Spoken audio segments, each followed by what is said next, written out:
তিব্বতের দুর্গম মালভূমিতে এবার নেওয়া হয়েছে এক বৈজ্ঞানিক উদ্যোগ। ক্লোনিং প্রযুক্তির মাধ্যমে উন্নত বৈশিষ্ট্যের সুপার ইয়াক তৈরি করছে চীন। গবেষকদের লক্ষ্য আরও বড় আকারের, দ্রুত বেড়ে ওঠা, রোগ প্রতিরোধক্ষম এবং বেশি প্রজননক্ষম ইয়াক উৎপাদন করা। একই সঙ্গে বিলুপ্তির ঝুঁকিতে থাকা বিরল বন্য ইয়াক সংরক্ষণেও এই প্রযুক্তি ব্যবহারের পরিকল্পনা রয়েছে।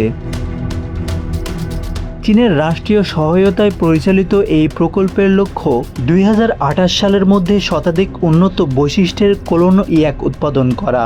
গবেষকদের দাবি 2025 সালের জুলাইয়ে প্রথম সফল ক্লোন ইয়াকের জন্মের পর চলতি বছরের বসন্তে আরও 10টি ক্লোন বাছুর জন্ম নিয়েছে। তাদের মতে ইয়াক ক্লোনিং এখন পরীক্ষাগারের গণ্ডি পেরিয়ে বাস্তব প্রয়োগের পর্যায়ে পৌঁছে গেছে।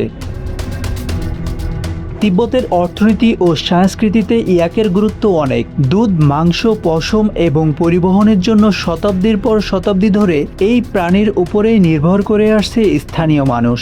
তবে জলবায়ু পরিবর্তন, আবাসস্থল সংকট এবং জিনগত সমস্যার কারণে বন্য ও গৃহপালিত উভয় ধরনের ইয়াকই এখন নানা চ্যালেঞ্জের মুখে। তবে প্রকল্পটি নিয়ে বিতর্ক কম হয়নি। ক্লোনিং প্রক্রিয়ায় কতটি ভ্রূণ ব্যর্থ হয়েছে, কতটি বাছুর বিকলাঙ্গ জন্মেছে বা সারোগেট মাইয়াকে পরিণত হয়েছে, এসব তথ্য প্রকাশ করা হয়নি। ফলে প্রাণী কল্যাণ ও গবেষণার স্বচ্ছতা নিয়েও প্রশ্ন তুলেছেন আন্তর্জাতিক বিশেষজ্ঞরা।